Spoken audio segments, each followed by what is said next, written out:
रूप रंग अर रेख पेख, को कह ना सकत केह। अचल मूरत अनभव प्रकाश, अमितोज कह जय। कोट इंद्र इंद्रान, साहे साहान गुन जय। त्रिभुवन महीप सुर नर असुर, नेत नेत बन तिरन कहत। त्वै सर्व नाम कसै कवन, कर्म नाम वर्णत समत। अस कृपान खंडो खड़ग, तुबक तवरि अरती। सैब सरोही सहथी, जय हमारे पीर। नमस्कार श्री खड़ग को, करो सोहित चित लाय। पूर्ण करो ग्रंथे, तुम मोह करो सहाय। कहाँ बुद्ध प्रभ तुझ नुहारी, बर न सकै महिमा जो तुहारी। हम न सकत कर सिफत तुम्हारी, आप लिहो तुम कथा सुधारी। मुकु चिरै शास्त्र खट, पिंग गिरन चढ़ जाय। अंडल खे बदरो सुनै, जो काल कृपा कराय। अंडल खे बदरो सुनै, जो काल कृपा कराय। वाहेगुरु साहिब जीओ। एक ओंकार सतगुर प्रसाद। श्री वाहिगुरु जी की फतह। जाप श्री मुख वाक पातशाही दसवीं। छपै छंद त्वै प्रसाद। चक्र चिन्ह अर बरन जात, अर पात नहिन जेहे। रूप रंग अर रेख पेख, को कह ना सकत केहे। अचल मूरत अनभव प्रकाश, अमित तोज कहजै।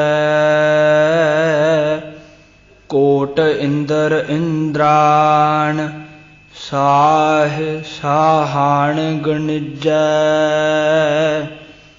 त्रिभुवन महीप सुर नर असुर, नेत नेत बन तृण कहत। त्वै सर्व नाम कथै कवन, कर्म नाम वर्णत सुमत। एक ओंकार सतगुर प्रसाद। श्री वाहिगुरु जी की फतह। जाप श्री मुख वाक पातशाही दसवीं। छपै छंद त्वै प्रसाद। ਚੱਕਰ ਚਿਹਨ ਆਰ ਬਰਨ ਜਾਤ।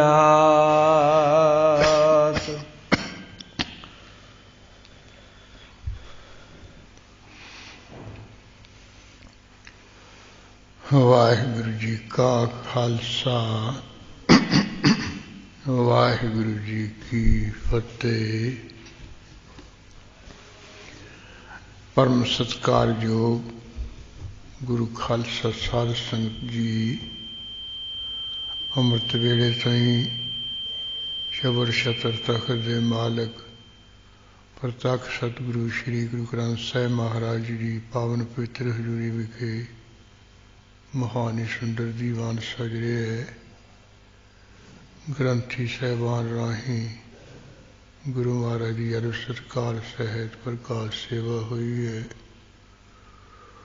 ਉਪਰੰਤ ਗੁਰਵੰਸ਼ੀ ਸਾਹਿਬਾਨ ਦੀ ਸੋਹਣੀ ਸੁੰਦਰ ਰਚਨਾ ਰਾਹੀਂ ਹੀ ਗੁਰੂ ਨਾਨਕ ਸਾਹਿਬ ਮਹਾਰਾਜ ਜੀ ਦੀ ਜੋ ਉਕਾਰਨ ਕੀਤੀ ਹੋਈ ਜਪ ਬਾਣੀ ਦਾ ਜਾਪ ਹੈ, ਉਹਦਾ ਜਾਪ ਹੋਇਆ ਹੈ।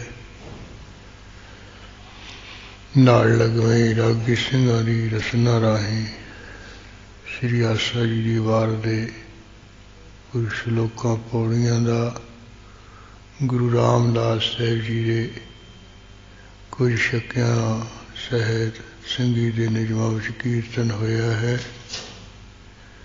ਕੀਰਤਨ ਤੋਂ ਉਪਰੰਤ ਆਪਾਂ ਗੁਰੂ ਮਹਾਰਾਜ ਦੀ ਕਥਾ ਵਿਚਾਰ ਕਰ ਰਹੇ ਹਾਂ। ਪਹਿਲਾਂ ਕਈ ਸਾਲ ਤੋਂ ਤੁਰਕੀ ਬਾਣੀ, ਸੱਚ ਕੀ ਬਾਣੀ ਦੀ ਕਥਾ ਵਿਚਾਰ ਚੱਲ ਰਹੀ ਸੀ। ਗੁਰੂ ਮਹਾਰਾਜ ਦੀ ਕਿਰਪਾ ਨਾਲ ਉਹ ਗੁਰਬਾਣੀ ਦੀ ਕਥਾ ਵਿਆਖਿਆ ਸੰਪੂਰਨ ਹੋ ਗਈ ਸੀ, ਸਮਾਪਤ ਹੋ ਗਈ। ਫਿਰ ਗੁਰੂ ਕਾ ਇਤਿਹਾਸ ਲੜੀਵਾਰ ਚੱਲ ਰਿਹਾ ਸੀ। ਉਹਦੀ ਵੀ ਕਿਰਪਾ, ਮਹਾਰਾਜ ਦੀ ਕਿਰਪਾ ਕਰਕੇ ਆਪਾਂ ਸੰਪੂਰਨਤਾ ਕਰ ਲਈ ਸੀ। ਕੱਲ੍ਹ ਤੋਂ ਗੁਰੂ ਗੋਬਿੰਦ ਸਿੰਘ ਸਾਹਿਬ ਮਹਾਰਾਜ ਜੀ ਨੇ ਹਜ਼ੂਰ ਸਾਹਿਬ ਪਹੁੰਚ ਕੇ ਗੁਰੂ ਗ੍ਰੰਥ ਸਾਹਿਬ ਨੂੰ ਗੁਰਤਾ ਗੱਦੀ ਦਿੱਤੀ। ਉਸ ਨੂੰ ਸਨਮੁਖ ਸਮਕਸ਼ ਰੱਖਦਿਆਂ ਹੋਇਆਂ ਨਾਲ ਗੁਰੂ ਗੋਬਿੰਦ ਸਿੰਘ ਸਾਹਿਬ ਮਹਾਰਾਜ ਜੀ ਨੇ ਆਪਣੇ ਮੁਖਾਰਬਿੰਦ ਤੋਂ ਜੋ ਇਹ ਮਹਾਨ ਵੀਰਸੀ ਬਾਣੀ ਅਕਾਲ ਪੁਰਖ ਦੀ ਉਸਤਰੀ ਨਾਲ ਜਸ ਕੀਰਤ ਨਾਲ ਪੂਰਤ ਬਾਣੀ, ਜਿਸ ਵਿੱਚ 7 ਭਾਸ਼ਾ ਹਨ, ਅਰਬੀ, ਫਾਰਸੀ, ਹੋਰ ਹਿੰਦੀ ਦੇ ਲਫ਼ਜ਼, ਗੁਰਮੁਖੀ ਦੇ ਜਾਪ ਸਾਹਿਬ ਵਿੱਚ ਹੀ ਆਪ ਜੀ ਦੀ ਬਾਣੀ ਵਿੱਚ 7 ਭਾਸ਼ਾ ਆ ਜਾਂਦੀਆਂ ਹਨ। ਐਸੀ ਜਿਹੜੀ ਬਾਣੀ ਆਪ ਜੀ ਨੇ ਉਚਾਰਨ ਕੀਤੀ ਹੈ, ਉਹਦੀ ਕਥਾ ਵਿਚਾਰ ਕਰਨ ਵਾਸਤੇ ਗੁਰੂ ਮਹਾਰਾਜ ਦੀ ਬਾਣੀ ਦਾ ਓਟ ਆਸਰਾ ਲੈਂਦਿਆਂ ਹੋਇਆਂ ਸ਼੍ਰੀ ਅਖੰਡ ਪਾਠ ਪ੍ਰਾਰੰਭ ਕੀਤਾ ਗਿਆ ਸੀ। ਟਕਸਾਲ ਦੀ ਮਰਜ਼ਾਦਾ ਅਨੁਸਾਰ ਜਦੋਂ ਵੀ ਗੁਰਬਾਣੀ ਦੀ ਕਥਾ ਵਿਆਖਿਆ ਵਿਚਾਰ ਕਰਨੀ, ਪਹਿਲਾਂ ਸ਼੍ਰੀ ਅਖੰਡ ਪਾਠ ਪ੍ਰਾਰੰਭ ਕਰਨਾ, ਭੋਗ ਪੁਆ ਕੇ ਅਰਦਾਸ ਬੇਨਤੀ ਕਰਕੇ ਫਿਰ ਕਥਾ ਪ੍ਰਾਰੰਭ ਕਰਨੀ। ਜਦੋਂ ਬਾਣੀ ਦਾ ਮੱਧ ਆ ਜਾਏ, ਕਥਾ ਕਰਦਿਆਂ ਮੱਧ ਵਿੱਚ ਆ ਜਾਈਏ, ਫਿਰ ਵੀ ਗੁਰਬਾਣੀ ਦਾ ਹੀ ਓਟ ਆਸਰਾ ਲੈਣਾ। ਜਿਵੇਂ ਸ਼੍ਰੀ ਅਖੰਡ ਪਾਠ ਦੀ ਮਰਜ਼ਾਦਾ ਹੈ, ਜਦੋਂ ਮੱਧ ਵਿੱਚ ਉਹ ਪਾਠ ਆ ਜਾਂਦਾ, ਕੜਾਹ ਪ੍ਰਸ਼ਾਦੀ ਦੇ ਕਰਕੇ ਅਰਦਾਸ ਕੀਤੀ ਜਾਂਦੀ ਹੈ। ਇਸੇ ਤਰ੍ਹਾਂ ਸੰਪਰਦਾਇ ਦੇ ਵਿੱਚ ਵੀ ਇਹ ਨਿਯਮ ਹੈ, ਵਿਦਿਆਰਥੀਆਂ ਨੂੰ ਦੱਸਿਆ ਜਾਂਦਾ ਹੈ ਕਿ ਗੁਰੂ ਮਹਾਰਾਜ ਦੀ ਕਥਾ ਵਿਆਖਿਆ ਵਿਚਾਰ ਕਰਨ ਸਮੇਂ ਬਾਣੀ ਦਾ ਆਸਰਾ ਲੈਣਾ ਹੈ। ਜਦੋਂ ਕਥਾ ਕਰਦਿਆਂ ਮੱਧ ਵਿੱਚ ਆ ਜਾਏ ਕਥਾ, ਫਿਰ ਬਾਣੀ ਦਾ ਓਟ ਆਸਰਾ ਲੈਂਦਿਆਂ ਅਰਦਾਸ ਕਰਨੀ ਹੈ ਕਿ ਮਹਾਰਾਜ ਜਿਵੇਂ ਆਪ ਜੀ ਨੇ ਕਿਰਪਾ ਬਖਸ਼ਿਸ਼ ਕਰਕੇ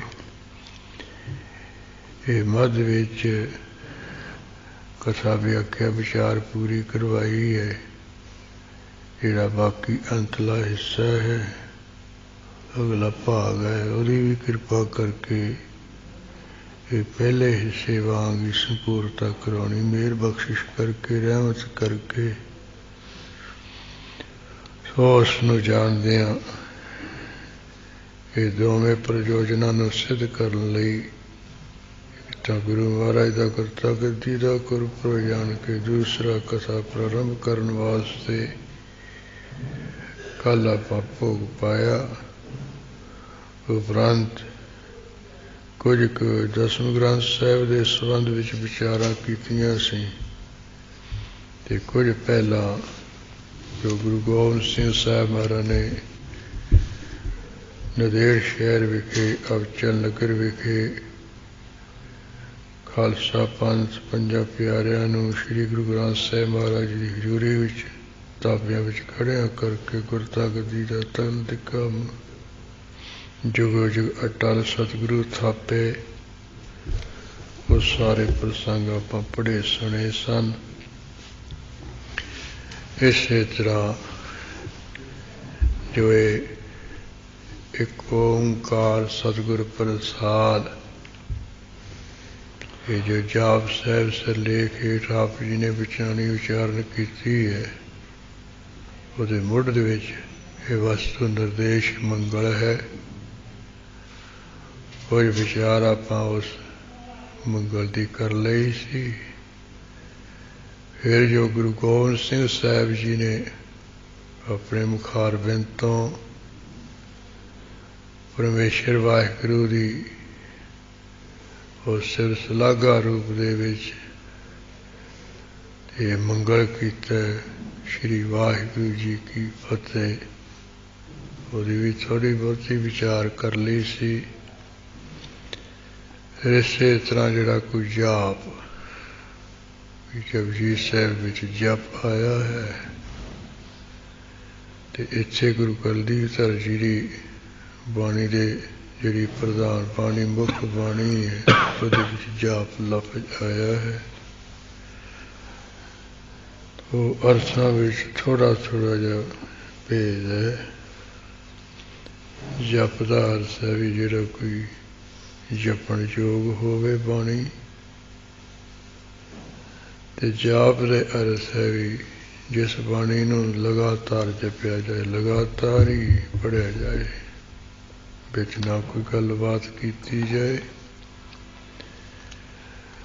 ਇਸ ਤਰ੍ਹਾਂ ਇੱਕੋ ਆਸਣ 'ਤੇ ਬੈਠ ਕੇ ਲਗਾਤਾਰ ਹੀ ਜਿਸ ਨੂੰ ਜਪਿਆ ਜਾਏ, ਪੜ੍ਹਿਆ ਜਾਏ, ਉਹ ਜਪਣ ਵਾਲੀ ਬਾਣੀ ਲਗਾਤਾਰ, ਉਹ ਇਸ ਤਰ੍ਹਾਂ ਇਹ ਜਾਪ ਦੇ ਅਰਥ ਨੇ। ਫਿਰ ਇਹ ਲਗਾਤਾਰ ਇੱਕ ਰਸ ਪੜ੍ਹੀ ਬਣ ਜਾਣ ਬਾਣੀ ਵਾਲੀ ਜਿਹੜੀ ਬਾਣੀ ਹੈ, ਇਹ ਕਿਹਦੇ ਮੁਖ ਤੋਂ ਉਚਾਰਨ ਕੀਤੀ ਹੈ? ਇਹ ਉਹ ਲਫ਼ਜ਼ ਆਏ ਨੇ, ਸ੍ਰੀ ਮੁਖ ਵਾਕ ਪਾਤਸ਼ਾਹੀ ਦਸਵੀਂ। ਇਹ ਕਿਸੇ ਹੋਰ ਦੇ ਮੁਖ ਦੇ ਵਾਕ ਨਹੀਂ ਹੈ, ਇਹ ਜੋ ਸ਼੍ਰੋਮਣੀ ਗੁਰੂ ਗੋਬਿੰਦ ਸਿੰਘ ਸਾਹਿਬ ਮਹਾਰਾਜ ਜੀ ਹੈ, ਕਿਉਂਕਿ ਗੁਰੂ ਨਾਨਕ ਸਾਹਿਬ ਜੀ ਦੀ ਗੁਰਤਾ ਗੱਦੀ ਦੇ ਆਪ ਮਾਲਕ ਸਨ, ਅਤੇ ਗੁਰੂ ਨਾਨਕ ਦੀ ਗੱਦੀ ਸਭ ਤੋਂ ਗੱਦੀਆਂ ਵਿੱਚੋਂ ਸ਼੍ਰੋਮਣੀ ਹੈ। ਮੱਕਾ ਮਦੀਨਾ ਆਣ ਨਿਭਾਇਆ, ਜਿਨ੍ਹਾਂ ਦੀ ਗੱਦੀ ਅੱਗੇ ਸਾਰੇ ਨਿਭ ਗਏ, ਪੀਰ ਫਕੀਰ ਹਿੰਦੂ ਵੀ ਮੱਕਾ ਮਦੀਨਾ ਆਦਿਕ ਝੁਕ ਗਏ। ਸੋ ਐਸੇ ਗੁਰੂ ਗੋਬਿੰਦ ਸਿੰਘ ਸਾਹਿਬ ਜੋ ਹੈ ਗੁਰੂ ਨਾਨਕ ਦੀ ਗੱਦੀ 'ਤੇ ਬੈਠੇ ਨੇ, ਉਹ ਸ਼੍ਰੋਮਣੀ ਹਨ। ਉਹਨਾਂ ਦੇ ਕਹਿੰਦੇ ਮੁਖ ਦੇ ਵਾਕ ਹਨ, ਸੁਭਾਏਮਾਨ ਮੁਖ ਤੋਂ ਉਚਾਰਨ ਕੀਤੇ ਵਚਨ ਹਨ, ਅਤੇ ਪਾਤਸ਼ਾਹੀ ਦਸਵੀਂ ਪਾਤਸ਼ਾਹੀ। ਇਸ ਤਰ੍ਹਾਂ ਇਹ ਇੰਨੇ ਆਪਾਂ ਅਰਥ ਵਿਚਾਰ ਕੱਲ੍ਹ ਦੇ ਸਮੇਂ ਵਿੱਚ, ਕੱਲ੍ਹ ਦੇ ਦੀਵਾਨ ਵਿੱਚ ਕਰਾ ਲਏ ਸੀ। ਹੁਣ ਅੱਗੇ ਸ਼ੰਕਾ ਉੱਠੇਗੀ ਵੀ ਜਿਹੜੀ ਜਾਪ ਬਾਣੀ ਹੈ, लगातार जपण वाली बाणी है। ये गुरु गोबिंद सिंह साहब महाराज जी ने कदों उचारी, ਇਹਦੇ ਸੰਬੰਧ ਵਿੱਚ ਸੰਪਰਦਾ ਵਿੱਚ ਦੱਸਿਆ ਜਾਂਦਾ ਹੈ ਵੀ ਸਭ ਤੋਂ ਪਹਿਲਾਂ ਤਾਂ ਗੁਰੂ ਗੋਬਿੰਦ ਸਿੰਘ ਸਾਹਿਬ ਮਹਾਰਾਜ ਜੀ ਜਦੋਂ ਹੇਮਕੁੰਟ ਦੀ ਧਰਤੀ ਤੋਂ ਆਪ ਜੀ ਨੂੰ ਅਕਾਲ ਪੁਰਖ ਨੇ ਬੁਲਾਇਆ ਸੀ ਆਪਣੀ ਹਜ਼ੂਰੀ ਵਿੱਚ, ਤੇ ਆਪ ਸਨਮੁਖ ਪਹੁੰਚੇ ਸਨ।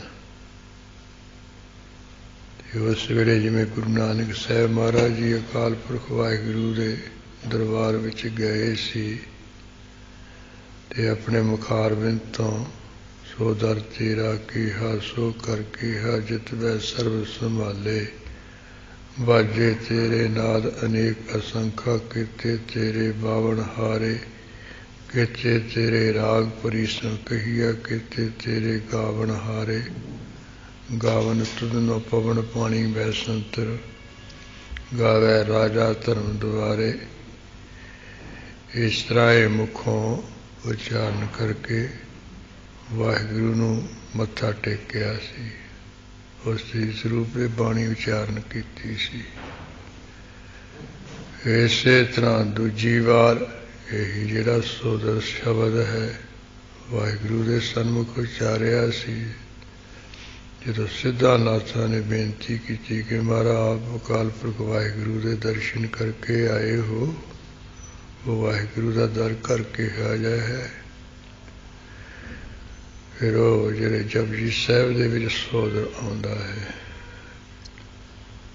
ਇੱਕ ਰਹਿ ਰਾਸ ਵਿੱਚ ਆਉਂਦਾ ਹੈ, ਇੱਕ ਜਪਜੀ ਸਾਹਿਬ ਵਿੱਚ ਆਉਂਦਾ ਹੈ। ਫਿਰ ਜਿਹੜਾ ਜਪਜੀ ਬਾਣੀ ਵਿੱਚ ਸੋਦਰ ਆਉਂਦਾ ਹੈ, ਸਿੱਧਾਂ ਦੇ ਬੇਨਤੀ ਕਰਨ ਤੋਂ ਆਪ ਜੀ ਨੇ ਉਚਾਰਨ ਕਰਕੇ ਦੱਸਿਆ ਵੀ ਵਾਹਿਗੁਰੂ ਦਾ ਕਿਹੋ ਜਿਹਾ ਦਰ ਘਰ ਹੈ, ਕਿੱਥੇ ਬੈਠ ਕੇ ਸਾਰਿਆਂ ਨੂੰ ਸੰਭਾਲਦਾ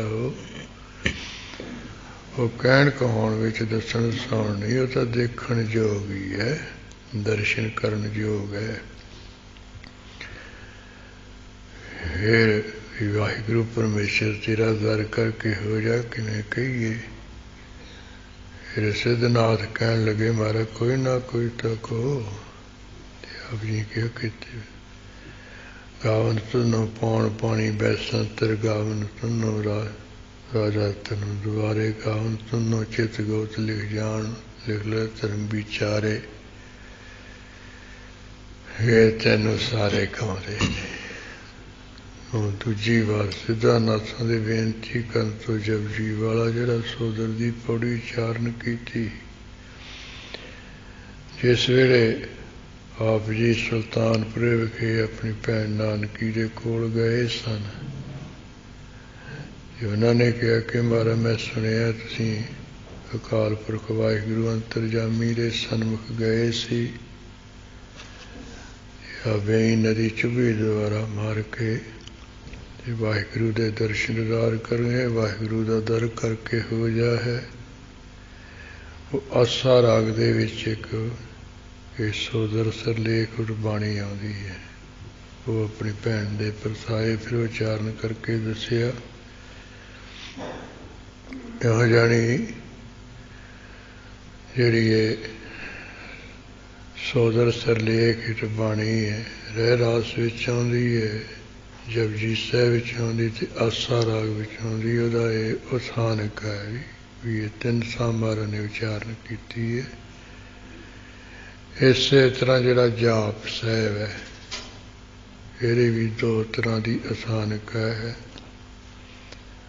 ਇੱਕ ਤਾਂ या मैं अपनी कथा बखानो तब साधत जे में मुदियानो, हेमकुंड पर्वत है जहाँ सब श्रृंग शोभत है, तहाँ सब तो श्रृंग तय नाम कहावा, पंड राज जोग मुहारा, पंड जो जोग कुमावा, तय अवध तपस्या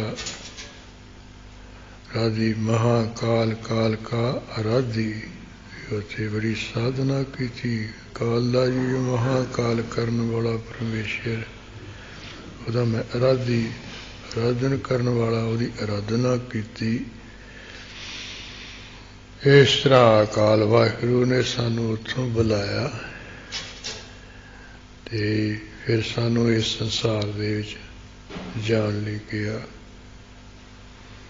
ਵੀ ਇਸ ਤਰ੍ਹਾਂ ਇਹ ਅਕਾਲ ਪੁਰਖ ਵਾਹਿਗੁਰੂ ਦੇ ਗੁਰੂ ਨਾਨਕ ਸਾਹਿਬ ਜੀ ਵਾਂਗ ਹੀ ਗੁਰੂ ਗੋਬਿੰਦ ਸਿੰਘ ਸਾਹਿਬ ਮਹਾਰਾਜ ਨੇ ਇਹ ਜਿਹੜੀ ਜਾਪ ਸਾਹਿਬ ਬਾਣੀ ਹੈ ਇਹਦੇ ਵਿੱਚ ਵਾਹਿਗੁਰੂ ਨੂੰ ਨਮਸਕਾਰਾਂ ਕੀਤੀਆਂ ਗਈਆਂ ਹਨ ਤੇ ਵਾਹਿਗੁਰੂ ਦੇ ਸਰੂਪ ਦੇ ਲੱਛਣ ਵੀ ਹਨ ਤੇ ਤਟਸਥੀ ਲੱਛਣ ਵੀ ਹਨ। ਸੋ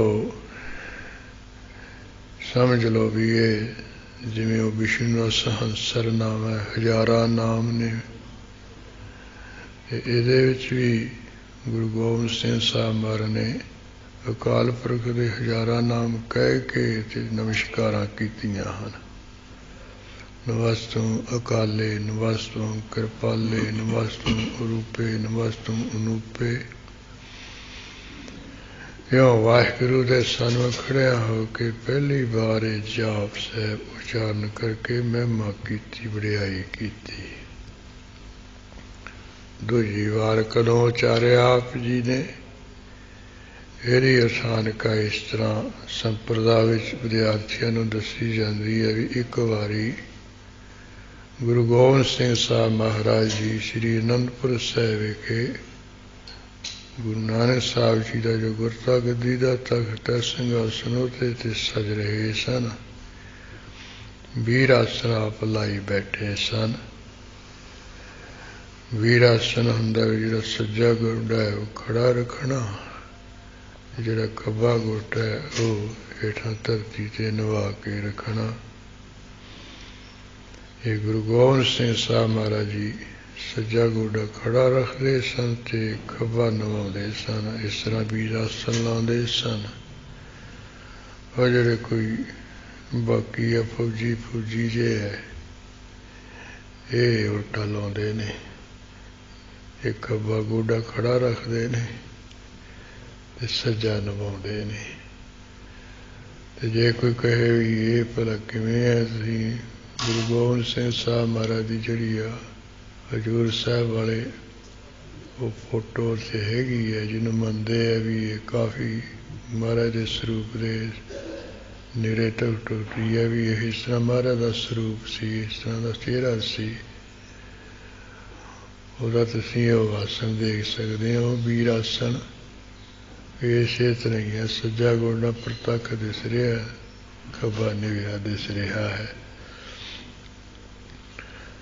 ਇਸ ਤਰ੍ਹਾਂ ਵੀਰ ਆਸਣ ਲਾਈ ਬੈਠੇ ਸਨ ਤੇ ਗੁਰਸਿੱਖਾਂ ਨੇ ਆਪ ਜੀ ਅੱਗੇ ਬੇਨਤੀ ਕੀਤੀ ਕਿ ਮਹਾਰਾਜ ਜਿਵੇਂ ਗੁਰੂ ਨਾਨਕ ਸਾਹਿਬ ਮਹਾਰਾਜ ਨੇ ਆਪਣੇ ਮੁਖਾਰਬਿੰਦ ਤੋਂ ਜਪ ਬਾਣੀ ਉਚਾਰਨ ਕਰਕੇ ਵਾਹਿਗੁਰੂ ਪਰਮੇਸ਼ਰ ਦੀ ਸਰਸਲਾਘਾ ਕੀਤੀ ਹੈ, ਕੀਰਤੀ ਕੀਤੀ ਹੈ, ਹੋਰ ਨਾ ਸਤਿਗੁਰਾਂ ਨੇ ਵੀ ਆਪਣੇ ਮੁਖਾਰਬਿੰਦ ਤੋਂ ਬਾਣੀ ਉਚਾਰਨ ਕਰਕੇ ਵਾਹਿਗੁਰੂ ਦੀ ਸਰਸਲਾਘਾ ਕੀਤੀ ਹੈ। ਗੁਰੂ ਅਰਜਨ ਦੇਵ ਮਹਾਰਾਜ ਜੀ ਨੇ ਤਾਂ ਸੁਖਮਨੀ ਸਿਰਲੇਖ ਹੇਠ ਬਾਣੀ ਉਚਾਰਨ ਕਰਕੇ ਵਾਹਿਗੁਰੂ ਦੀ, ਵਾਹਿਗੁਰੂ ਨਾਮ ਦੀ, ਵਾਹਿਗੁਰੂ ਦੇ ਜਪਣ ਵਾਲਿਆਂ ਦੀ, ਸਾਧੂਆਂ ਦੀ, ਬ੍ਰਹਮ ਗਿਆਨੀਆਂ ਦੀ ਬੜੀ ਮਹਾਨ ਮਹਿਮਾ ਕੀਤੀ ਹੈ। ਤੇ ਤੁਸੀਂ ਵੀ ਮਹਾਰਾਜ ਆਪਣੇ ਮੁਖਾਰਬਿੰਦ ਤੋਂ ਕੋਈ ਐਸੀ ਬਾਣੀ ਉਚਾਰਨ ਕਰੋ ਜਿਹਦੇ ਵਿੱਚ ਵਾਹਿਗੁਰੂ ਦੀ ਮਹਿਮਾ ਵਡਿਆਈ ਹੋਵੇ, ਕੀਰਤੀ ਹੋਵੇ। ਇਸ ਤਰ੍ਹਾਂ ਫਿਰ ਉਹ ਗੁਰਸਿੱਖਾਂ ਦੀ ਬੇਨਤੀ ਨੂੰ ਮੰਨਦਿਆਂ ਹੋਇਆਂ ਆਪ ਜੀ ਨੇ ਬਚਨ ਕਹੇ ਵੀ ਪਹਿਲਾਂ ਵੀ ਅਸੀਂ ਇਹ ਵਾਹਿਗੁਰੂ ਦੀ ਸਿਰਸਲਾਘਾ ਵਾਲੀ ਜਿਹੜੀ ਬਾਣੀ ਹੈ, ਜਦੋਂ ਅਸੀਂ ਹੇਮਕੁੰਡ ਤੋਂ ਵਾਹਿਗੁਰੂ ਦੇ ਹਜ਼ੂਰੀ ਵਿੱਚ ਗਏ, ਸਨਮੁਖ ਗਏ ਸੀ, ਉਦੋਂ ਉਚਾਰਨ ਕੀਤੀ ਸੀ। ਲਓ ਹੁਣ ਤੁਹਾਨੂੰ ਇਹ ਅਸੀਂ ਸੁਣਾ ਦਿੰਦੇ ਹਾਂ।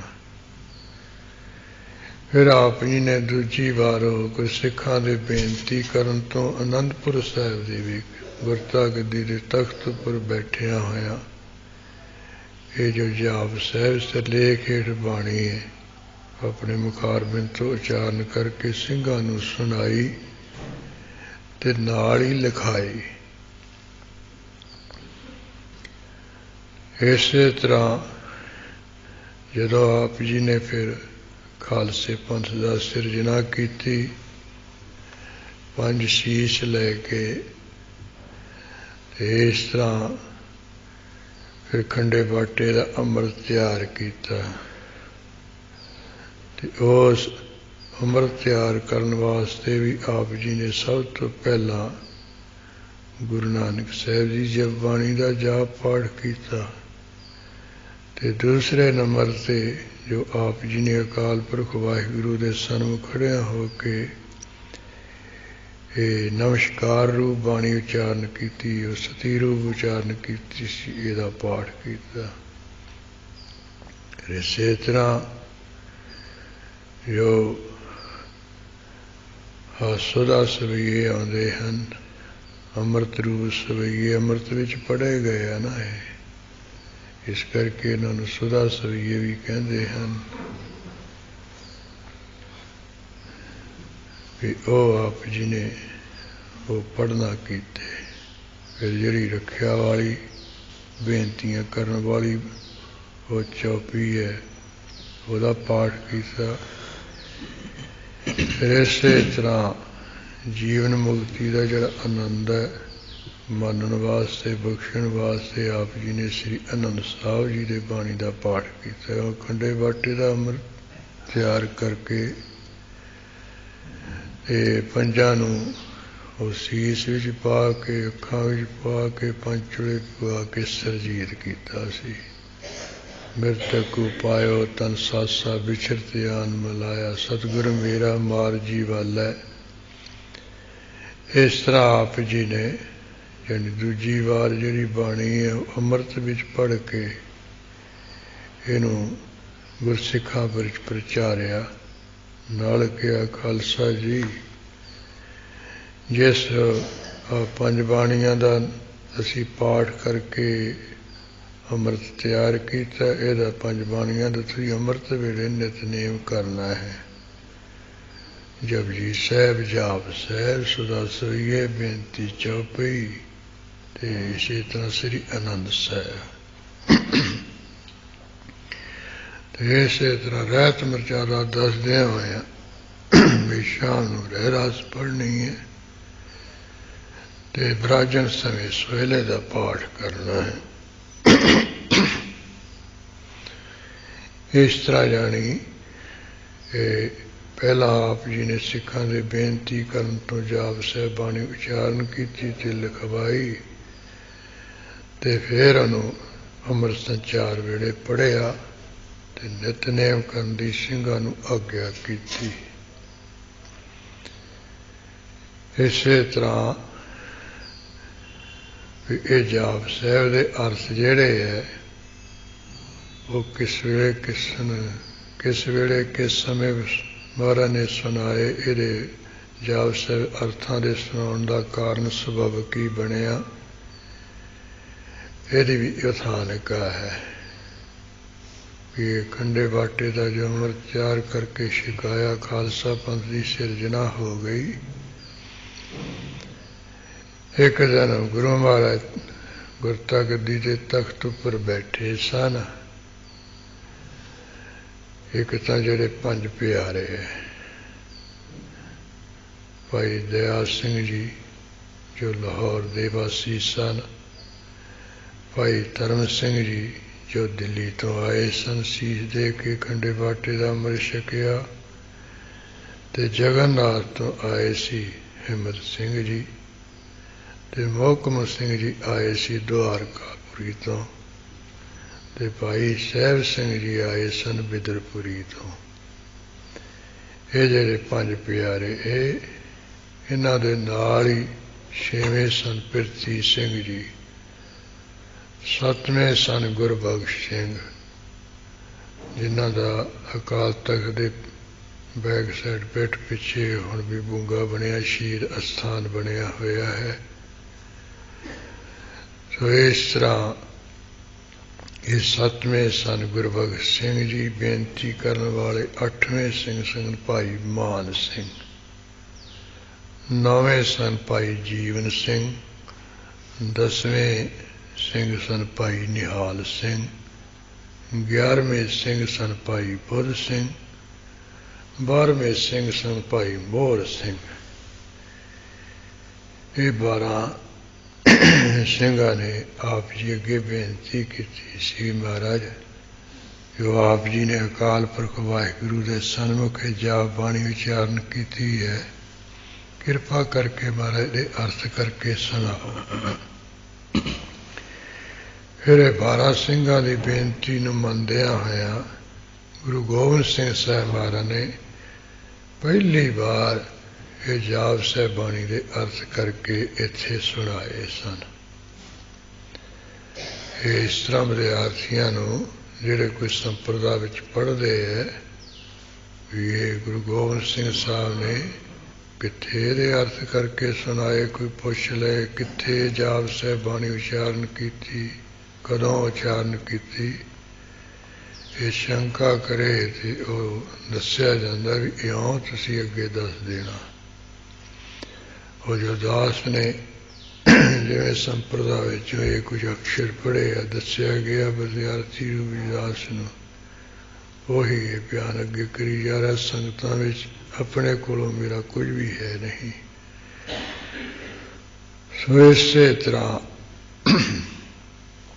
ਵੀ ਬਾਕੀ ਜਿਹੜੀ ਬਾਣੀ ਹੈ ਆ ਦਸਮ ਗ੍ਰੰਥ ਸਾਹਿਬ ਦੀ ਅਕਾਲ ਉਸਤਤ, ਵਿਚਿੱਤਰ ਨਾਟਕ, ਚੰਡੀ ਚਰਿੱਤਰ, ਚੰਡੀ ਦੀ ਵਾਰ, ਗਿਆਨ ਪ੍ਰਬੋਧ, ਸ਼ਸਤਰ ਮਾਲਾ, ਅੱਗੇ ਜਿਹੜੇ 405 ਚਰਿੱਤਰ ਨੇ ਜਾਂ ਜਫਰਨਾਮਾ ਹੈ, ਇਹ ਸਾਰੀਆਂ ਜਿਹੜੀਆਂ ਬਾਣੀਆਂ ਹਨ ਇਹਨਾਂ ਦੇ ਉਚਾਰਨ ਦਾ ਵੀ ਕੋਈ ਸਬੱਬ ਹੈ, ਕੋਈ ਕਾਰਨ ਹੈ। ਇਹਨਾਂ ਦੀਆਂ ਵੀ ਅੱਡੋ ਅੱਡੀ ਉਥਾਨਕਾਂ ਹਨ। ਤੇ ਸ਼੍ਰੀ ਦਸਮ ਗ੍ਰੰਥ ਦੇ ਉਚਾਰਨ ਦਾ ਜਿਹੜਾ ਸਬੱਬ ਹੈ ਇਸ ਤਰ੍ਹਾਂ ਬਣਿਆ ਸੀ।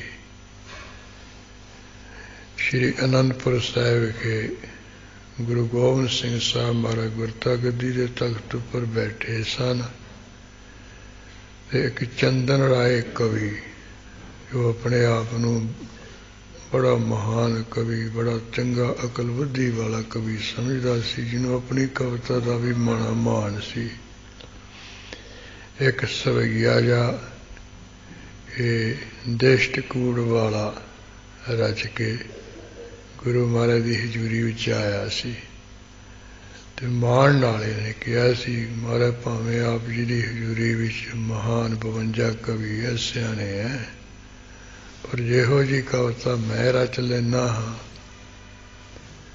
ਉਹ ਮੈਂ ਹੀ ਰਚ ਸਕਦਾ ਹਾਂ। ਮੇਰੇ ਵਰਗੀ ਗੁੱਝੇ ਭਾਵਾਂ ਵਾਲੀ ਕੋਈ ਕਵਿਤਾ ਨਹੀਂ ਰਚ ਸਕਦਾ। ਤੇ ਬਾਕੀ ਹੈ ਵੀ ਮੇਰੀ ਇਹ ਜਿਹੜੀ ਕਵਿਤਾ, ਇਹਦੇ ਤੁਹਾਡਾ ਕਵੀ ਕੋਈ ਅਰਥ ਨਹੀਂ ਕਰ ਸਕਦਾ ਹੈ। ਮਹਾਰਾਜ ਕਹਿੰਦੇ ਵੀ ਕੋਈ ਸੁਣਾ ਤਾਂ ਸਹੀ ਆਪਣੀ ਕਵਿਤਾ। ਇਸ ਨੇ ਗੁਰੂ ਮਹਾਰਾਜ ਦੀ ਹਜ਼ੂਰੀ ਵਿੱਚ ਇੱਕ ਸਵਈਆ ਪੜ੍ਹ ਕੇ ਸੁਣਾਇਆ ਸੀ। ਉਹ ਗੁਰਪ੍ਰਤਾਪ ਸੂਰਜ ਗ੍ਰੰਥ ਦੇ ਵਿੱਚ ਲਿਖਿਆ ਕਵੀ ਸੰਤੋਖ ਸਿੰਘ ਜੀ ਨੇ, ਨਵਸਾਤ ਤੀਏ ਨਵਸਾਤ ਪੀਏ ਨਵਸਾਤ ਕੀ ਪੀਏ ਨਵਸਾਤ ਪੀਆਏ, ਨਵਸਾਤ ਰਚੇ ਨਵਸਾਤ ਬਦੇ ਨਵਸਾਤ ਪੀਆ ਪੈਦਾਇਕ ਆਏ, जीत कला नवसातन की नवसातन के मुख अंचर छाए, मानो मेघ के मंडल में कम चंदन चंद कलेवर छाए। ये सवैया महाराज की हजूरी विच बड़े मान नाल पढ़ के सुनाया, नाल अगे बिके गया, कहते ਇਹਦੇ अर्थ बस मैं ही कर सकदा, होर नूं नहीं किसी नूं आ सकदे। ਤੇ ਮਹਾਰਾਜ ਨੇ ਇਹਦਾ ਮਾਨ ਤੋੜਨ ਵਾਸਤੇ ਨਾ ਹੱਸ ਕੇ ਕਿਹਾ ਵੀ ਤੂੰ ਕਹਿੰਦਾ ਇਹੋ ਜਿਹੀ ਕਵਿਤਾ ਨਹੀਂ ਕੋਈ ਰਚਦਾ, ਇਹਦੇ ਅਰਥ ਨਹੀਂ ਕਰ ਸਕਦਾ ਕੋਈ। ਸਾਡੇ ਤਾਂ ਵੀ 52 ਕਵੀਆਂ ਦੇ ਜਿਹੜੇ ਘੋੜਿਆਂ ਦੀ ਸੇਵਾ ਕਰਨ ਵਾਲੇ, ਘਾਹ ਪੱਠਾ ਦੱਸਾ ਪਾਉਣ ਵਾਲੇ, ਇਹੋ ਜਿਹੀ ਕਵਿਤਾ ਰਚ ਕੇ ਇਹੋ ਜਿਹੇ ਅਰਥ ਕਰਦੇ ਫਿਰਦੇ ਆ। ਸਾਡੇ ਕੋਲੇ 52 ਮਹਾਨ ਹੈ ਕਵੀ, ਉਹਨਾਂ ਦੇ ਤਾਂ ਜਿਹੜੇ ਘੋੜੇ ਹਨ ਪੱਠੇ ਪਾਉਣ ਵਾਲੇ ਉਹ ਵੀ ਕਵੀ ਬਣੇ ਫਿਰਦੇ ਐ, ਕਵਿਤਾ ਰਚ ਕੇ ਅਰਥ ਕਰਦੇ ਫਿਰਦੇ ਐ। ਇਹਨੂੰ ਆਪਣੀ ਕਵਿਤਾ ਦਾ ਆਪਣੀ ਅਕਲ ਦਾ ਮਾਣ ਸੀ। ਕਹਿੰਦਾ ਫਿਰ ਮਹਾਰਾਜ ਕੋਈ ਘਾਈ ਬੁਲਾ ਲਓ ਇੱਥੇ। ਮਹਾਰਾਜ ਨੇ ਇੱਕ ਸਿੰਘ ਨੂੰ ਕਿਹਾ ਵੀ ਜਾ ਭਾਈ ਧੰਨਾ ਸਿੰਘ ਕਵੀ ਨੂੰ ਬੁਲਾ ਕੇ ਲਿਆ, ਉਹਨੂੰ ਦੱਸ ਵੀ ਇੱਥੇ ਕੋਈ ਕਵੀ ਆਇਆ ਇੱਕ ਚੰਦਨ ਰਾਏ, ਤੇ ਉਹ ਕਵਿਤਾ ਰਚ ਕੇ ਲਿਆ। ਉਹ ਕਹਿੰਦਾ ਵੀ ਅਰਥ ਨਹੀਂ ਆਉਂਦੇ ਉਹਦੇ ਕਿਸੇ, ਨਾਲੇ ਤਾਂ ਵੀ ਅਰਥ ਕਰਕੇ ਸੁਣਾ ਦੇ, ਨਾਲੇ ਆਪਣੀ ਵੀ ਕਵਿਤਾ ਨੂੰ ਕੋਈ ਰਚ ਕੇ ਸੁਣਾ ਦੇ। ਉਹ ਸਿੰਘ ਗਿਆ ਹੈ ਤੇ ਜਾ ਕੇ ਭਾਈ ਧੰਨਾ ਸਿੰਘ ਕਵੀ ਨੂੰ ਕਹਿ ਦਿੱਤਾ ਵੀ ਗੁਰੂ ਗੋਬਿੰਦ ਸਿੰਘ ਸਾਹਿਬ ਮਹਾਰਾਜ ਵੀ ਤੈਨੂੰ ਬੁਲਾ ਰਹੇ। ਇਹ ਸਿਆਣਾ ਸੀ, ਕਹਿਣ ਲੱਗਿਆ ਵੀ ਸਭਾ ਦਾ ਤਾਂ ਸਮਾਂ ਨਹੀਂ ਹੈ। ਵੀ ਕੀ ਕਾਰਨ ਹੈ? ਉਹ ਸਿੰਘ ਨੇ ਦੱਸਤਾ, ਕਹਿੰਦੇ ਮਹਾਰਾਜ ਹਜ਼ੂਰੀ ਵਿੱਚ ਇੱਕ ਚੰਦਨ ਰਾਏ ਨਾਮ ਦਾ ਕਵੀ ਆਇਆ, ਉਹ ਬੜੇ ਮਾਣ ਨਾਲ ਕਹਿੰਦਾ ਵੀ ਮੈਂ ਜਿਹੜੀ ਕਵਿਤਾ ਰਚੀ ਇਹਦੇ ਕੋਈ ਅਰਥ ਨਹੀਂ ਕਰਕੇ ਸੁਣਾ ਸਕਦਾ। ਤੇ ਮਹਾਰਾਜ ਨੇ ਹਾਸਿਆਂ ਨੂੰ ਕਿਹਾ ਵੀ ਇਹੋ ਜਿਹੇ ਤਾਂ ਕਵੀਆਂ ਦੇ ਜਿਹੜੇ ਘਾਹੀ ਹੈ ਨਾ, ਘਾਹ ਖੋਦ ਕੇ ਘੋੜਿਆਂ ਨੂੰ ਪੱਠੇ ਪਾਉਣ ਵਾਲੇ, ਉਹ ਕਵਿਤਾ ਰਚ ਕੇ ਅਰਥ ਕਰਦੇ ਫਿਰਦੇ ਹੈ।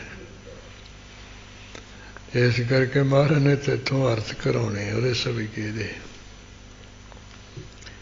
ਫਿਰ ਮਹਾਰਾਜ ਦੇ ਬਚਨਾਂ ਨੂੰ ਸਫਲ ਕਰਨ ਵਾਸਤੇ ਨਾ ਇਹ ਧੰਨਾ ਸਿੰਘ ਨੇ ਘਾਈਆਂ ਵਾਲਾ ਲਿਬਾਸ ਜਿਹਾ ਧਾਰ ਲਿਆ, ਮੋਢੇ ਤੇ ਤੰਗਲੀ ਜੀ ਰੱਖ ਲਈ, ਬੰਨ ਬੰਨਣ ਵਾਲੀ, ਤੇ ਹੱਥ ਵਿੱਚ ਰੰਬਾ ਜਿਹਾ ਫੜ ਲਿਆ ਹੈ। ਪੂਰਾ ਹੀ ਘਾਹੀ ਬਣ ਕੇ ਮਹਾਰਾਜ ਦੀ ਹਜ਼ੂਰੀ ਵਿੱਚ ਆ ਪਹੁੰਚਿਆ। ਤੇ ਮਹਾਰਾਜ ਕਹਿੰਦੇ ਵੀ ਧੰਨਾ ਸਿੰਘ ਆ ਚੰਦਨ ਰਾਏ ਕਵੀ ਆਇਆ ਹੈ, ਆਪਣੀ ਕਵਿਤਾ ਦਾ ਮਾਣ ਕਰਦਾ, ਇਹ ਕਹਿੰਦਾ ਇਹਦੇ ਕੋਈ ਅਰਥ ਨਹੀਂ ਕਰ ਸਕਦਾ, ਨਾਲੇ ਤਾਂ ਵੀ ਇਹਦੇ ਅਰਥ ਕਰਕੇ ਇਹਦਾ ਮਾਣ ਤੋੜ ਦੇ, ਨਾਲੇ ਬਈ ਆਪਣੇ ਵੱਲੋਂ ਹੁਣੇ ਹੀ ਇੱਥੇ ਬੈਠ ਕੇ ਕੋਈ ਕਵਿਤਾ ਲਿਖ ਕੇ ਇਹ ਤੋਂ ਵੀ ਅਰਥ ਕਰਾ ਲਾ। ਕਹਿੰਦਾ ਮਹਾਰਾਜ ਸਤ ਬਚਨ ਇਹਦੇ ਨੂੰ ਸੰਬੋਧਨ ਕਰਕੇ ਕਹਿਣ ਲੱਗਾ ਵੀ ਚੰਦਨ ਰਾਏ ਕਵੀ ਜੀ ਸੁਣਾਈਏ ਆਪਣਾ ਸਵਈਆ ਮੈਨੂੰ। ਇਹਨੇ ਨੇ ਸੁਣਾਇਆ ਤੇ ਹੱਸ ਕਹਿਣ ਲੱਗਿਆ ਕਿ ਕਹਿੰਦੇ ਇਹ ਤਾਂ ਬਈ ਕੋਈ ਨਮਕੰਮੀ ਕਵਿਤਾ ਹੈ ਤੇਰੀ, ਇਹਦੇ ਵਿੱਚ ਪਰਮੇਸ਼ਰ ਵਾਹਿਗੁਰੂ ਦੀ ਗੁਰੂ ਦੀ ਨਾਮ ਦੀ ਕੋਈ ਸਿਫਤ ਲਾਗਾ ਤਾਂ ਹੈ ਨਹੀਂ। ਤੇ ਅਸੀਂ ਕਵੀ ਤਾਂ ਮਹਾਰਾਜ ਦੀ ਮਹਿਮਾ ਵਡਿਆਈ ਵਾਲੀ ਕਵਿਤਾ ਰਚਦੇ ਹਾਂ, ਤੇ ਮਹਾਰਾਜ ਤੋਂ ਖੁਸ਼ੀਆਂ ਪ੍ਰਾਪਤ ਕਰਦੇ ਹਾਂ, ਬੇਅੰਤ ਮਿਤ ਮਾਇਆ ਦਿੰਦੇ ਖੁਸ਼ ਹੋ ਕੇ ਮਹਾਰਾਜ। ਕਹਿਣ ਲੱਗਿਆ ਭਾਵੇਂ ਠੀਕ ਹੈ ਮੇਰੀ ਰੱਬ ਤਾਂ ਵਾਹਿਗੁਰੂ ਦੇ ਜਸ ਵਾਲੀ ਵਡਿਆਈ ਵਾਲੀ ਨਹੀਂ ਹੈ, ਪਰ ਫਿਰ ਵੀ ਇਹਦੇ ਅਰਥ ਕਰਨੇ ਤਾਂ ਔਖੇ ਹੈ ਨਾ, ਤੂੰ ਅਰਥ ਕਰਕੇ ਹੀ ਸੁਣਾ ਦੇ। ਫਿਰ ਕਹਿਣ ਲੱਗਾ ਵੀ ਸੁਣ ਲੈ, ਨਵਸਾਤ ਧੀਏ, ਮੇਰਾ ਅਰਥ ਹੈ 9 ਸਾਲਾਂ ਦੀ ਇੱਕ ਇਸਤਰੀ ਸੀ। ਨਵਸਾਤ ਕੀਏ, ਉਹਨੇ 9 ਤੇ 7 16 ਸ਼ਿੰਗਾਰ ਕੀਤੇ ਹੋਏ ਸੀ। ਨਵਸਾਤ ਪੀਏ, ਉਹਦਾ ਘਰ ਵਾਲਾ ਵੀ ਜਿਹੜਾ ਪਤੀ ਸੀ ਉਹ ਵੀ 16 ਕੁ ਸਾਲਾਂ ਦਾ ਸੀ। ਤੇ ਨਵਸਾਤ ਪੀ ਆਏ ਵੀ ਉਹਨੇ ਫਿਰ ਪਤੀ ਦੇ ਆਉਣ ਕਰਕੇ 9 ਤੇ 7 ਜਿਹੜੇ 16 ਤਰ੍ਹਾਂ ਦੇ ਉਹਨੂੰ ਕਹਿੰਦੇ ਰਸ ਪਿਆਏ, ਜੂਸ ਪਿਆਏ। ਜਾਂ 16 ਮਹੀਨਿਆਂ ਪਿੱਛੋਂ ਉਹਦਾ ਮਾਲਕ ਆਇਆ ਸੀ ਘਰੇ, ਪੀ ਆਏ, ਇਸ ਤਰ੍ਹਾਂ ਪਿਆਏ ਤੋਂ ਪਿਆਉਣ ਦਾ ਜਾਂ ਪੀ ਆਏ, ਇਉਂ ਪਦ ਛੇਦ ਕਰਕੇ 9-16 ਮਹੀਨਿਆਂ ਪਿੱਛੋਂ ਉਹਦਾ ਮਾਲਕ ਘਰੇ ਆਇਆ ਸੀ। ਤੇ ਕਹਿੰਦੇ ਨਵਸਾਤ ਰਚੇ, ਉਹ ਜਿਹੜੀ 16 ਸਾਲ ਦੀ ਉਹਦੀ ਪਤਨੀ, ਉਹਨੇ ਕਹਿੰਦੇ 9 ਤੇ 7 16 ਵਾਲਾ ਜਿਹੜਾ ਹੈ ਘਰਾਂ ਵਾਲਾ ਨਾ, ਚੌਪੜ ਰਚ ਲਿਆ, ਚੌਪੜ ਵਿਛਾ ਲਿਆ ਤੇ ਨਵਸਾਤ ਵਧੇ। 9 ਤੇ 7 ਕਹਿੰਦੇ 16 ਦਾ ਦਾਅ ਬਿਦ ਲਿਆ। 16 ਦਾ ਜਿਹੜਾ ਪੂਰਾ ਦਾਅ ਕਿਹਨੂੰ ਪਊਗਾ, ਵੀ ਇਸ ਤਰ੍ਹਾਂ ਉਹਨਾਂ ਨੇ ਖੇਡ ਸ਼ੁਰੂ ਕਰ ਦਿੱਤੀ। ਤੇ ਨਵਸਾਤ ਪੀਆ ਪੈਦਾ ਇੱਕ ਆਏ, ਕਹਿੰਦੇ ਉਹ ਚੌਪੜ ਖੇਲਦਿਆਂ ਜਿਹੜਾ ਸੋਹਲੀਆਂ ਦਾ ਦਾਸ ਸੀ, ਉਹ ਕਹਿੰਦੇ ਪਤੀ ਕੋਲ ਆ ਗਿਆ, ਪਤੀ ਨੂੰ ਪੈ ਗਿਆ। ਜੀਤ ਕਲਾ ਨਵ ਸਾਤਨ ਕੀ, ਇਸ ਤਰ੍ਹਾਂ ਸੋਹਲੀਆਂ ਦੀ ਜਿਹੜੀ ਕਲਾ ਕੀ ਬਾਜੀ ਹੈ, ਕਹਿੰਦੇ ਜਿੱਤ ਕੇ ਪਤੀ ਨੇ ਤੇ ਬਾਜੀ ਜਿੱਤ ਲਈ। ਨਵਸਾਲ ਦੀਆ ਮੁਖ ਆਂਚਰ ਛਾਏ, ਕਹਿੰਦੇ ਜਿਹੜੇ 16 ਸਾਲ ਦੀ ਘਰ ਵਾਲੀ ਸੀ, ਉਹਦੀ ਸ਼ਰਮ ਦਾ ਮਾਰੀ ਨੇ ਕਹਿੰਦੇ ਉਹਦੇ ਮੂੰਹ ਨੇ ਪੱਲਾ ਪਾ ਲਿਆ।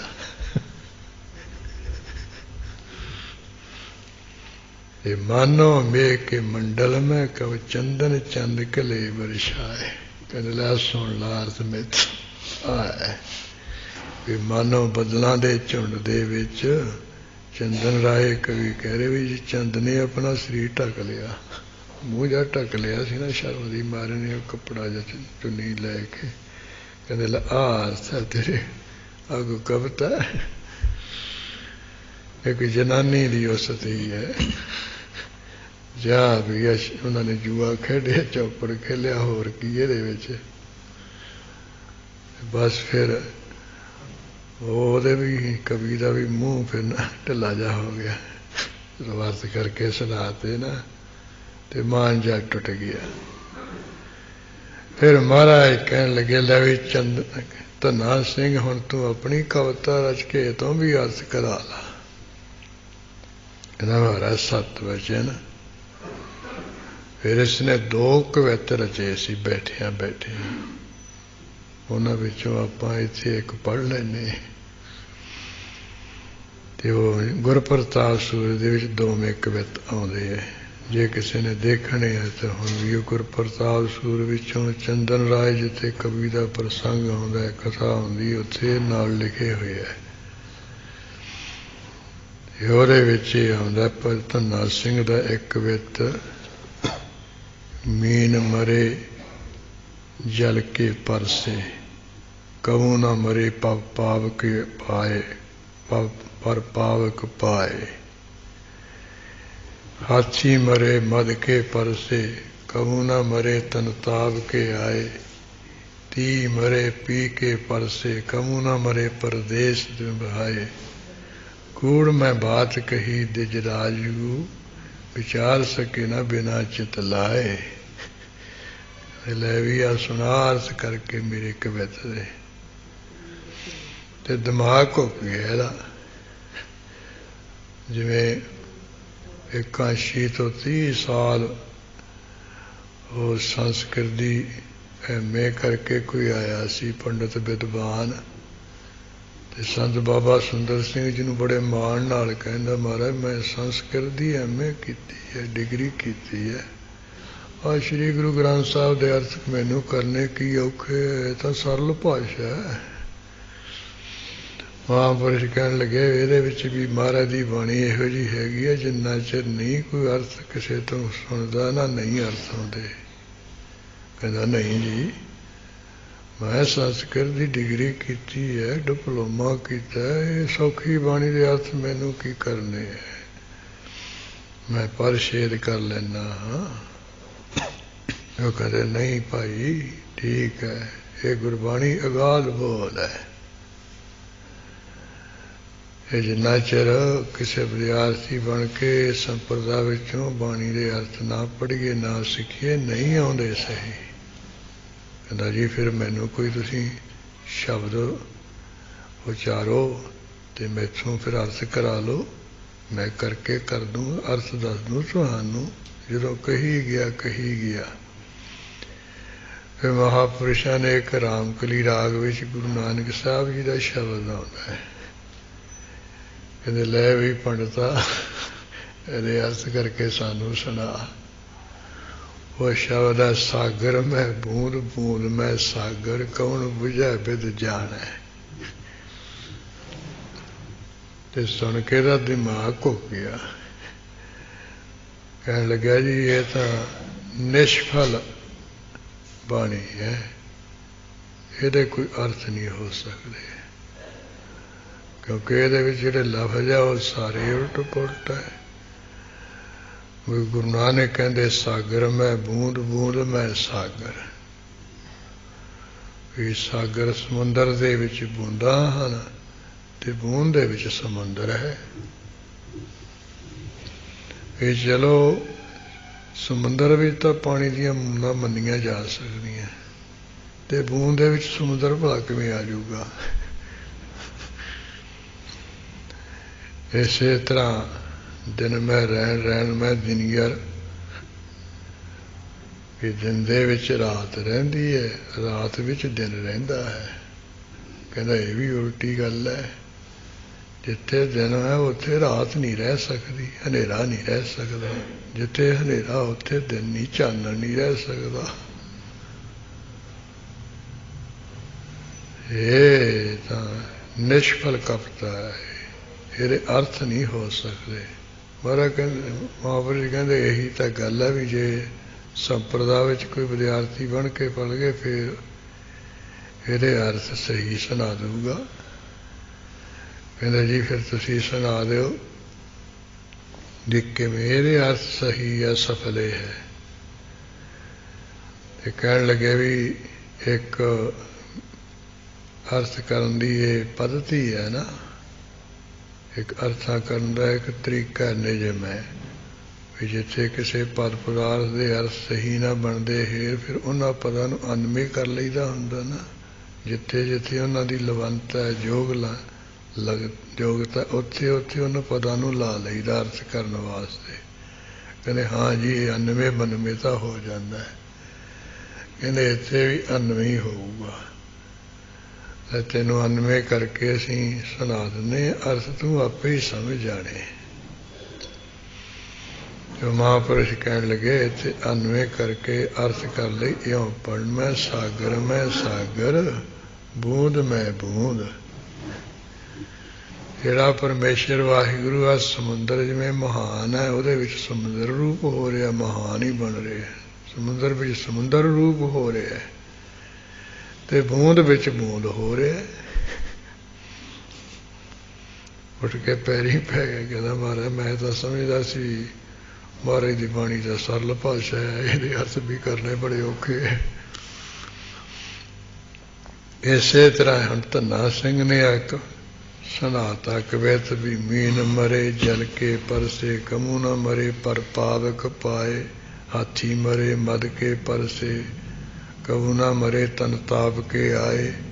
ਤੀ ਮਰੇ ਪੀ ਕੇ ਪਰਸੇ, ਕਮੂ ਨਾ ਮਰੇ ਪਰਦੇਸ ਤਿਹਾਏ। ਗੂੜ ਮੈਂ ਬਾਤ ਕਹੀ ਦਿਜਰਾਜ, ਵਿਚਾਰ ਸਕੇ ਨਾ ਬਨਾ ਚਿਤ ਲਾਏ। ਕਹਿੰਦਾ ਜੀ ਮੈਨੂੰ ਨਹੀਂ ਆਉਂਦੇ ਅਰਥ। ਹੁਣ ਭਾਈ ਧੰਨਾ ਸਿੰਘ ਨੇ ਤਾਂ ਇਹਦੇ ਸਵੀਏ ਦੇ ਅਰਥ ਕਰਕੇ ਸੁਣਾਤੇ, ਤੇ ਇਹਨੂੰ ਇਹਦੇ ਮਹਾਰਾਜ ਦੇ ਕਵੀ ਦੇ ਅਰਥ ਨਹੀਂ ਆਏ ਕਵਿਤ ਦੇ। ਫਿਰ ਮਹਾਰਾਜ ਕਹਿੰਦੇ ਵੀ ਚੰਨਾ ਧੰਨਾ ਸਿੰਘ ਇਹਨੂੰ ਅਰਥ ਕਰਕੇ ਸੁਣਾ ਦੇ। ਇਹ ਕਹਿਣ ਲੱਗਾ ਵੀ ਅਰਥ ਤਾਂ ਸੌਖਾ ਹੀ ਹੈ, ਸਿਰਫ ਵਿਸਰਾਮ ਤੈਨੂੰ ਨਹੀਂ ਲਾਉਣਾ ਆਉਂਦਾ। ਜੇ ਯੋਗ ਜਿੱਥੇ ਯੋਗ ਵਿਸਰਾਮ ਉੱਥੇ ਲਾ ਦੇਣਾ ਅਰਥ ਖੁੱਲ ਜਾਣਗੇ। ਲੈ ਮੈਂ ਤੈਨੂੰ ਸੁਣਾ ਦਿੰਦਾ ਇਹਦੇ ਅਰਥ ਕਰਕੇ ਆ ਵਿਸਰਾਮ ਇੱਥੇ ਲਾ ਕੇ। ਮੀਨ ਮਰੇ ਜਲ ਕੇ ਪਰਸੇ, ਮੀਨ ਮਰੇ ਜਲ ਕੇ ਪਰਸੇ ਕਬਹੂ ਨਾ। ਇਹ ਪਾਣੀ ਨਾਲ ਜਿੰਨਾ ਚਿਰ ਮਰਜੀ ਮੱਛੀ ਛੋਂਦੀ ਰਹੇ ਕਦੇ ਨਹੀਂ ਮਰੂਗੀ। ਮਰੇ ਪਰ ਪਾਵਕ ਪਾਏ। ਉਹ ਮਰੇ ਸ਼ਬਦ ਨੂੰ ਕਹਿੰਦੇ ਦੂਜੇ ਪਾਸੇ ਵੀ ਨਾਲ ਲਾ ਲਾ ਸਪਸ਼ਟ ਕਰਨੇ। ਜੇ ਅੱਗ ਵਿੱਚ ਪਾ ਦਈਏ ਮੱਛੀ ਝੱਟ ਮਰ ਜਾਂਦੀ ਹੈ, ਪਾਣੀ ਨਾਲ ਛੋਂਦਿਆਂ ਨਹੀਂ ਮਰਦੀ। ਅੱਗ ਵਿੱਚ ਪਾਇਆ ਛੱਤੀ ਮਰ ਜਾਂਦੀ ਹੈ। ਹਾਥੀ ਮਰੇ ਮਰ ਕੇ ਪਰਸੇ। ਜਿਹੜਾ ਹਾਥੀ ਦੇ ਗੰਢ ਸਦਾਲਾਂ ਵਿੱਚੋਂ ਮਰ ਚੋਰਾ ਹੁੰਦਾ, ਜੇ ਉਹ ਕਹਿੰਦੇ ਉਹਦੇ ਨਾਲ ਛੋ ਜਾਏ, ਉਹ ਗੰਢ ਸਾਲ ਨੂੰ ਰਸਨ ਛੋ ਜਾਏ, ਉਹ ਨਹੀਂ ਮਰਦਾ ਹੈ। ਹਾਂ ਮਰੇ ਤਨ ਤਾਪ ਕੇ ਆਏ। ਜਦੋਂ ਸਰੀਰ ਤੇ ਉਹਦੇ ਤਾਪ ਚੜ੍ਹ ਆਉਂਦਾ ਹਾਥੀ, ਉਦੋਂ ਮਰ ਜਾਂਦਾ ਹੈ। ਇਸੇ ਤਰ੍ਹਾਂ ਜਿਹੜੀ ਧੀ ਹੈ ਪਤੀ ਦੇ ਨਾਲ ਸੰਬੰਧ ਕਰਦਿਆਂ ਨਹੀਂ ਮਰਦੀ ਹੈ, ਉਦੋਂ ਮਰਦੀ ਜਦੋਂ ਉਹਦਾ ਮਾਲਕ ਪ੍ਰਦੇਸ਼ ਨੂੰ ਚਲਾ ਜਾਏ। ਗੁਣ ਮੈਂ ਬਾਤ ਕਹੀ ਦਿਜਰਾਜ ਜੂ। ਕਹਿੰਦੇ ਬੜੀ ਗੁੱਝੀ ਜੀ ਗੱਲ ਕਹੀ ਹੈ ਬ੍ਰਾਹਮਣਾਂ ਦੇ ਰਾਜੇ। ਇਹਨੂੰ ਵਿਚਾਰ ਨਹੀਂ ਸਕਦਾ ਬਿਨਾਂ ਚਿੱਤ ਲਾ ਕੇ। ਚਿੱਤ ਲਾਉਣਾ ਪਊ, ਇਹਦੇ ਵਿੱਚ ਖਿਆਲ ਦੇਣਾ ਪਊਗਾ, ਫਿਰ ਤਾਂ ਵਿਚਾਰ ਲਓ, ਨਹੀਂ ਤਾਂ ਨਹੀਂ ਇਹਨੂੰ ਵਿਚਾਰ ਸਕਦਾ ਹੈ। ਸੁਣ ਕੇ ਨੀਵੀਂ ਪਾ ਗਿਆ ਸੀ। ਇਸ ਤਰ੍ਹਾਂ ਇਹ ਚੰਦਨ ਰਾਏ ਤੇ ਭਾਈ ਧੰਨਾ ਸਿੰਘ ਗੁਰੂ ਮਹਾਰਾਜ ਦੀ ਹਜ਼ੂਰੀ ਵਿੱਚ ਬੈਠੇ ਸਨ। ਇਹ ਵਿਚਾਰਾਂ ਹੋ ਰਹੀਆਂ ਸੀ। ਇਸੇ ਸਮੇਂ ਇੱਕ ਕਾਂਸ਼ੀ ਰਾਮ ਨਾਮ ਦਾ ਪੰਡਤ ਗੁਰੂ ਗੋਬਿੰਦ ਸਿੰਘ ਸਾਹਿਬ ਮਹਾਰਾਜ ਦੀ ਹਜ਼ੂਰੀ ਵਿੱਚ ਆ ਬੈਠਾ ਤੇ ਬੜੀ ਤਕੜੀ ਖਾਲਸੇ ਪੰਥ ਦੀ ਦੂਰ ਤੱਕ ਸਿੰਘਾਂ ਦੀ ਸਭਾ ਲੱਗੀ ਹੋਈ ਹੈ। ਉਹ ਵੀਰ ਅਸੀਂ ਠਾਠ ਗੁਰੂ ਮਹਾਰਾਜ ਦਾ ਦੇਖ ਤੇ ਵੀਰ ਅਸੀਂ ਠਾਠ ਬਾਠ ਸਿੰਘਾਂ ਦਾ ਦੇਖ ਕੇ ਇਹ ਫਿਰ ਕਾਂਸ਼ੀ ਰਾਮ ਜਿਹੜਾ ਵਿਦਵਾਨ ਪੰਡਤ ਹੈ ਕਹਿਣ ਲੱਗਿਆ, ਮਹਾਰਾਜ ਜਿਸ ਤਰ੍ਹਾਂ ਆਪ ਜੀ ਦਾ ਜਸੀਲਾ ਖਾਲਸਾ ਪੰਥ ਹੈ, ਵੀਰ ਧਾਰਨ ਵਾਲਾ ਪੰਥ ਹੈ, ਇਸ ਤਰ੍ਹਾਂ ਦੀ ਮਹਾਰਾਜ ਤੁਹਾਨੂੰ ਜਿਹੜੀ ਬਾਣੀ ਉਹ ਵੀ ਉਚਾਰਨ ਕਰਨੀ ਚਾਹੀਦੀ ਹੈ। ਉਹ ਜਿਹਾ ਗ੍ਰੰਥ ਵੀ ਬਣਾਉਣਾ ਚਾਹੀਦਾ ਹੈ ਭਾਵੇਂ, ਕਿਉਂਕਿ ਦੇਖੋ ਜਿੰਨੇ ਪਿੱਛੇ ਦੁਨੀਆ ਦੇ ਚੰਗੇ ਵਿਦਵਾਨ ਹੋਏ, ਆਚਾਰਜ ਹੋਏ ਹੈ, ਉਹਨਾਂ ਨੇ ਆਪਣੇ ਮਰੀਦਾਂ ਵਾਸਤੇ, ਆਪਣੇ ਸੇਵਕਾਂ ਵਾਸਤੇ ਇਹ ਗ੍ਰੰਥ ਬਣਾਏ ਹੈ। ਹੁਣ ਤੁਸੀਂ ਇਹ ਖਾਲਸਾ ਪੰਥ ਸੋਹਣਾ ਵੀਰ ਰਸੀ ਰਚਿਆ, ਇਹਦੇ ਵਾਸਤੇ ਤੁਸੀਂ ਵੀਰ ਰਸ ਬਾਣੀ ਵਾਲਾ ਕੋਈ ਗ੍ਰੰਥ ਬਣਾਓ। ਮਹਾਰਾਜ ਕੇ ਹੱਸ ਕੇ ਕਹਿਣ ਲੱਗੇ, ਪੰਡਤਾਂ ਪਹਿਲਾਂ ਨੇ ਵੀ ਸਿੰਘਾਂ ਨੇ ਬੇਨਤੀ ਕੀਤੀ ਸੀ ਵੀ ਵੀਰ ਅਸੀਂ ਬਾਣੀ ਮਹਾਰਾਜ ਰਚੋ। ਅਸੀਂ ਕਹਿੰਦੇ ਸੀ ਪਹਿਲੇ ਸਤਿਗੁਰਾਂ ਦੀ ਬਾਣੀ ਬਹੁਤ ਰਚੀ ਗਈ ਹੈ, ਉਹ ਪੜ੍ਹ ਲਿਆ ਕਰੋ, ਉਹਦੇ ਵਿੱਚ ਵੀ ਵੀਰ ਰਸ ਦੇ ਸ਼ਬਦ ਹੈਗੇ ਆ। ਉਹ ਕਬੀਰ ਸਾਹਿਬ ਜੀ ਦਾ ਵੀਰ ਰਸੀ ਸ਼ਬਦ ਹੈਗਾ, ਗਗਨਦਨ ਮਾਮਾ ਬਾਜਿਓ ਪਰਿਓ ਨਿਸ਼ਾਨਾ ਘਾਓ, ਖੇਰ ਜੋ ਮਾਂਡਿਓ ਸੂਰਮਾ ਅਵ ਜੂਝਨ ਕੋ ਦਾਓ, ਸੂਰਾ ਸੋ ਪਹਿਚਾਨੀਏ ਜੋ ਲੜਾ ਦੀਨ ਕੇ ਹੇਤ, ਪੁਰਜਾ ਪੁਰਜਾ ਕਟ ਮੇਰਾ ਕਬੂ ਨਾ ਛਾਡਾ ਖੇਤ। ਇਸ ਤਰ੍ਹਾਂ ਦੇ ਸ਼ਬਦ ਵੀਰ ਰਸੀ ਗੁਰੂ ਗ੍ਰੰਥ ਸਾਹਿਬ ਦੇ ਵਿੱਚ ਹੈਗੇ ਆ। ਇਹ ਕਹਿਣ ਲੱਗਿਆ, ਨਹੀਂ ਮਹਾਰਾਜ ਤੁਸੀਂ ਆਪਣੇ ਮੁਖਾਰਬਿੰਦ ਤੋਂ ਵੀ ਰਚੋ। ਕਹਿੰਦੇ ਵੀ ਚੰਗਾ, ਇਹ ਸਿੰਘ ਵੀ ਕਹਿੰਦੇ ਹੁਣ ਅਸੀਂ ਵੀਰ ਰਸੀ ਬਾਣੀ ਉਚਾਰਨ ਕਰਾਂਗੇ। ਫਿਰ ਇਸ ਤਰ੍ਹਾਂ ਆਪ ਜੀ ਨੇ ਇਹ ਵੀਰ ਰਸੀ ਜਿਹੜੀ ਬਾਣੀ ਹੈ ਉਹ ਇਹ ਦਸਮ ਗ੍ਰੰਥ ਦੇ ਵਿੱਚ ਜ਼ਿਆਦਾਤਰ ਹੈ। ਇਹਦੇ ਵਿੱਚ ਜੰਗਾਂ ਯੁੱਧਾਂ ਦੇ ਪ੍ਰਸੰਗ ਹੈ, ਹੋਰ 24 ਅਵਤਾਰਾਂ ਦੀ ਗਾਥਾ ਹੈ ਜਿਹੜੇ ਭਗਵਾਨ ਵਿਸ਼ਨੂੰ ਨੇ ਸਮੇਂ ਸਮੇਂ ਸੰਸਾਰ 24 ਅਵਤਾਰ ਧਾਰੇ ਨੇ। ਉਹ 24 ਅਵਤਾਰਾਂ ਨੇ ਆ ਕੇ ਜੋ ਕੁਛ ਇੱਥੇ ਕੀਤਾ ਕਤਰਿਆ ਹੈ ਉਹ ਸਾਰਾ ਕੁਛ ਕਿਹਾ ਹੈ। ਹੁਣ ਦੇਖ ਲਓ ਵੀ ਵਾਲਮੀਕੀ ਰਮਾਇਣ ਉਹ ਕਿੱਡੀ ਵੱਡੀ ਹੈ, ਪੜ੍ਹਦਿਆਂ ਪੜ੍ਹਦਿਆਂ ਕਾਫੀ ਸਮਾਂ ਲੱਗਦਾ ਹੈ। ਇਧਰ ਗੁਰੂ ਗੋਬਿੰਦ ਸਿੰਘ ਸਾਹਿਬ ਮਹਾਰਾਜ ਜੀ ਨੇ ਜਿਹੜੀ ਰਾਮਚੰਦਰ ਦੀ ਇਹ ਰਮਾਇਣ ਲਿਖੀ ਹੈ, ਸਿਰਫ 43 ਪੱਤਰੇ ਹੈ। ਸਾਰਾ ਵਾਲਮੀਕੀ ਰਮਾਇਣ ਦਾ ਜਿਹੜਾ ਸਾਰ ਸਿਧਾਂਤ ਹੈ 43 ਪੱਤਰਾਂ ਵਿੱਚ ਬਿਆਨ ਕਰਿਆ ਪਿਆ। ਹੁਣ ਉੱਥੇ ਕਿੰਨਾ ਸਮਾਂ ਲੱਗੂਗਾ, ਇੱਥੇ ਸਮਝ ਲਓ ਵੀ ਤੁਸੀਂ ਆ ਜੇ ਤੇਜ਼ ਪਾਠ ਹੈਗਾ 20 ਪੱਤਰੇ ਤਾਂ ਘੰਟੇ ਦੇ ਕਰ ਹੀ ਲਓਗੇ, ਤਾਂ 2 ਘੰਟਿਆਂ 'ਚ ਰਮਾਇਣ ਪੜ੍ਹ ਕੇ ਰੱਖ ਦੂ ਸਿਆਣਾ, ਤੇ ਉੱਥੇ ਤਾਂ ਨਹੀਂ 2 ਘੰਟੇ 'ਚ ਪੜ੍ਹ ਕੇ ਰੱਖ ਦੂ ਰਮਾਇਣ। ਯਾਨੀ ਫਿਰ ਉਹ ਰਮਾਇਣ ਨਾਲੋਂ ਇਹ ਮਹਾਰਾਜ ਦੀ ਜਿਹੜਾ ਰਾਮਚੰਦਰ ਜੀ ਦੀ ਕਥਾ ਲਿਖੀ ਹੈ ਤੇ ਉਹ ਅਜੀਬ ਹੀ ਹੈ, ਬੜੀ ਸੁੰਦਰ ਹੈ, ਸੋਹਣੀ ਹੈ। ਇਸੇ ਤਰ੍ਹਾਂ ਅਲੰਕਾਰਾਂ ਨਾਲ ਪੂਰਤ ਹੈ। ਬੜੇ ਤਰ੍ਹਾਂ ਦੇ ਮਹਾਰਾਜ ਨੇ ਉਹਦੇ ਵਿੱਚ ਅਲੰਕਾਰ ਵਰਤੇ ਨੇ। ਇਸੇ ਤਰ੍ਹਾਂ ਜਿਹੜੇ 9 ਰਸ ਹੈ ਉਹਨਾਂ ਨਾਲ ਭਰੀ ਪਈ ਹੈ ਉਹ ਕਥਾ, ਇਹ ਜਿਹੜੀ ਬਾਣੀ ਹੈ। ਫਿਰ ਜਿਹੜੀ ਕ੍ਰਿਸ਼ਨ ਜੀ ਦੀ ਉਹ ਕਥਾ ਹੈ ਅਵਤਾਰ ਦੀ, ਉਹਦੋਂ ਬਾਅਦ ਜੰਗਾਂ ਯੁੱਧਾਂ ਦੀ। ਇੱਕ ਵਿਸ਼ੇਸ਼ ਕਥਾ ਉਹ ਖੜਗ ਸਿੰਘ ਦੀ ਗੁਰੂ ਗੋਬਿੰਦ ਸਿੰਘ ਸਾਹਿਬ ਨੇ ਲਿਖੀ ਹੈ, ਉਹ ਭਾਗਵਤ ਪੁਰਾਣ ਵਿੱਚ ਨਹੀਂ ਆਉਂਦੀ ਹੈ, 10ਵੀਂ ਸੁਗੰਧ ਵਿੱਚ। पर गुरु गोबिंद सिंह साहब ने वो भी लिखी है, क्योंकि ਉਹਦੇ ਵਿੱਚ ਹੁਣ खड़ग सिंह तो भगवान कृष्ण जिन्हों 16 कला संपूर्ण कहते हैं ना, वो मार खा गया, वो तो भगौड़ा हो गया सी ये कृष्ण।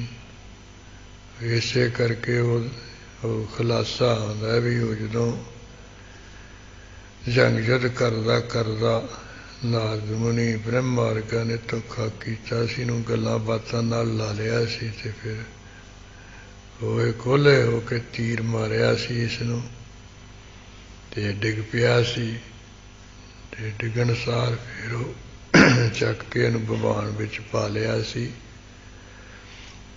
ते उस वेले जिहड़े कोई इर्द गिर्द खड़े सन उन्होंने कहा भगवान कृष्ण की जीत। लगा मेरे हुंदियां किवें तुसीं कह सकदे हो। ते भगवान च छाल मार के हेठां उतरिया सी ये खड़ग सिंह। वो कहते बापू तू जानेगा भी कहड़ा भी छड़ेगा, तू तो मारिया है फिर भी अजे तू फिर जांदा नहीं है। कहता मूँह च घा दे पट्ठे लेके ना कहो हरे कृष्ण कृष्ण कृष्ण हरे हरे। भी हर गया कृष्ण हार गया कृष्ण 3 बारी कहो फिर जाऊंगा। ये गुरु गोबिंद सिंह साहब ने भेद खोले भी ये जरा कहते ना भी ये 32 अखरां दा 36 अखरां दा मंत्र।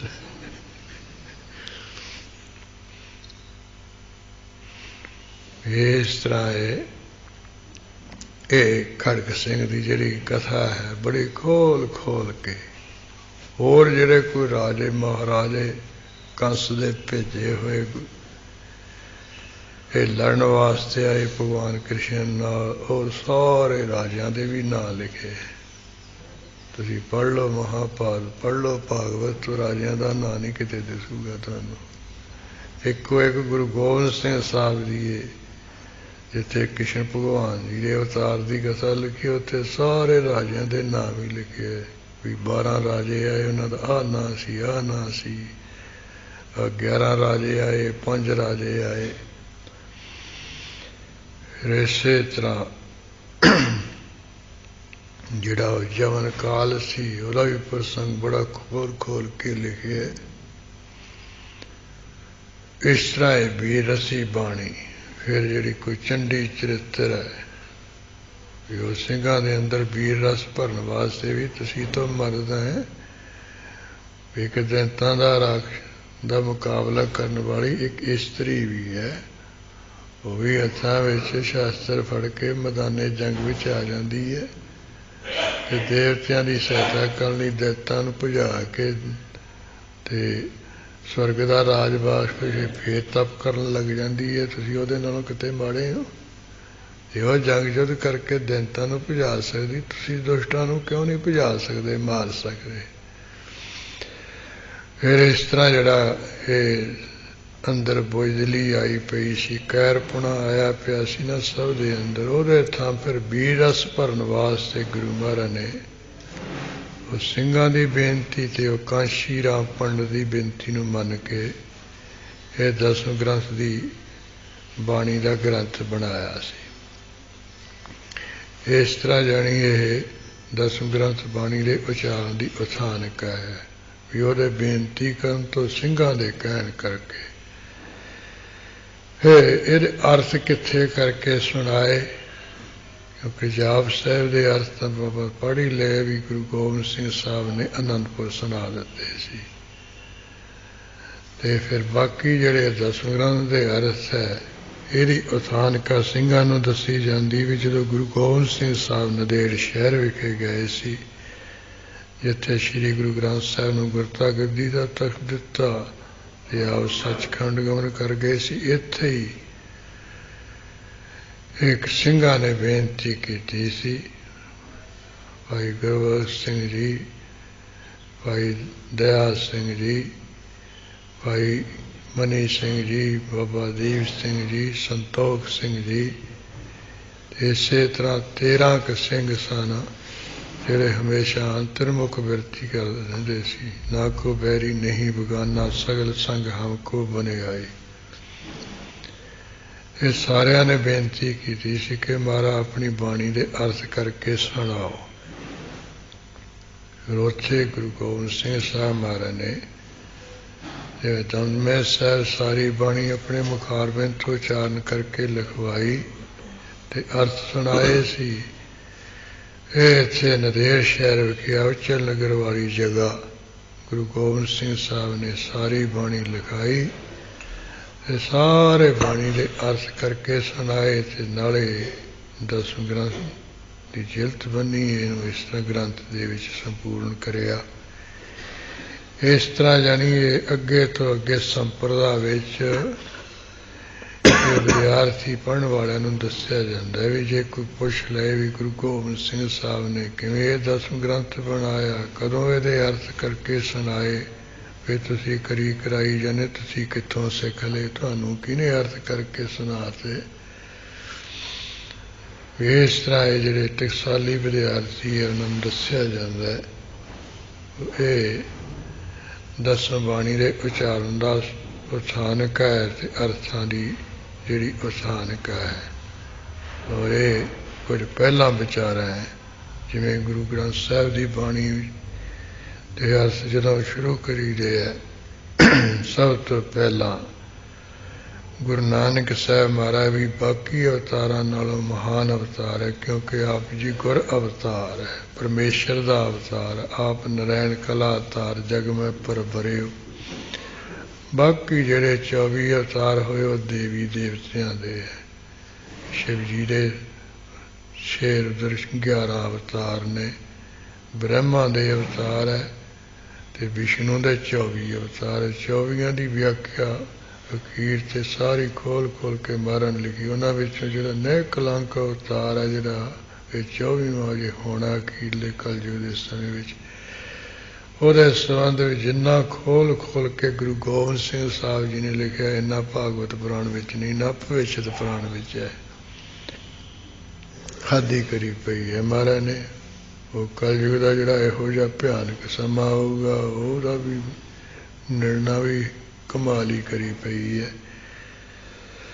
ਉਹ ਇੱਕ ਵਾਰੀ ਇੱਥੇ ਨਹਿ ਕਲੰਕ ਦੀ ਜਿਹੜੀ ਕਥਾ ਵਿਆਖਿਆ ਤੁਗਲ ਪਿੰਡ ਵਿੱਚ ਆ ਗਈ ਸੀ ਤੇ ਉਹ ਰਾਤ ਨੂੰ ਕਥਾ ਉੱਥੇ ਕੀਤੀ ਜਾਂਦੀ ਸੀ ਤੇ ਸਵੇਰੇ ਹੁੰਦੀ ਸੀ ਗੁਰਬਾਣੀ ਦੀ।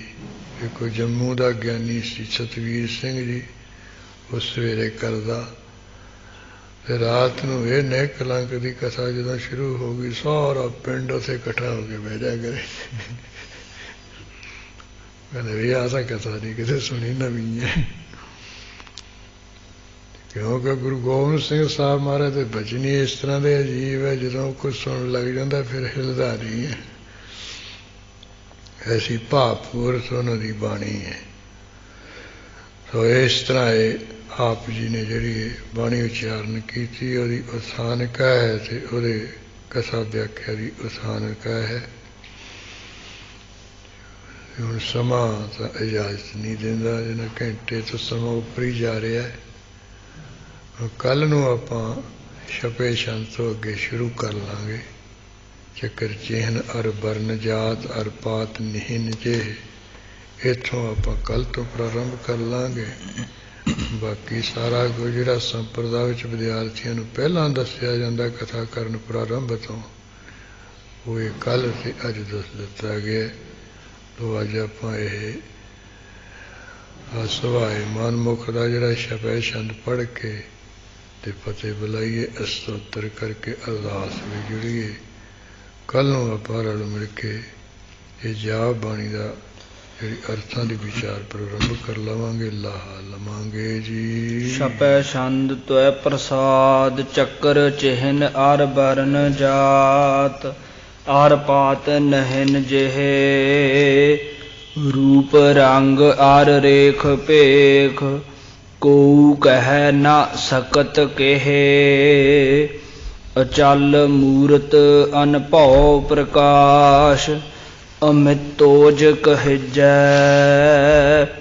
ਕੋਟ ਇੰਦਰ ਇੰਦਰਾਣ, ਸਾਹਣ ਗਣਿਜੈ ਤ੍ਰਿਭਵਨ ਮਹੀਪ ਸੁਰ ਨਰ ਅਸੁਰ ਨੇਤ ਨੇਤ ਬਨ ਤ੍ਰਿਣ ਕਹਿਤ ਤੈ ਸਰਬ ਨਾਮ ਕਥੈ ਕਵਨ ਕਰਮ ਨਾਮ ਵਰਣਤ ਸੁਮਤ। ਵਾਹਿਗੁਰੂ ਜੀ ਕਾ ਖਾਲਸਾ ਵਾਹਿਗੁਰੂ ਜੀ ਕੀ ਫਤਿਹ।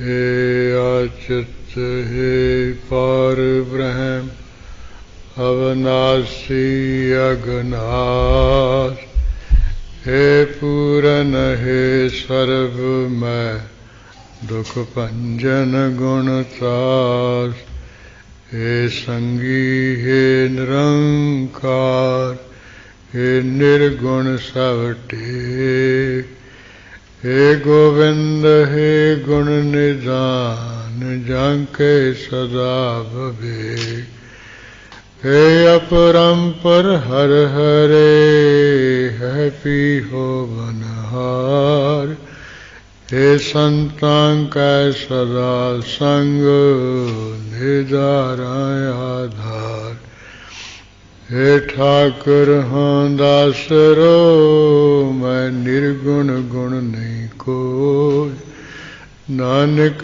दीजै नाम दान राखो हिय परो आए प्रभ शरणागति कृपा निध दयाल एक अखर हर मन वसत नानक होत निहाल। वाहिगुरु नाम जहाज है चढ़े सो चरे पार जो सरदा कर से बंदे गुरु पारे उतारन हार जो सरदा कर से बंदे गुरु पारे उतारन हार। तुम ठाकुर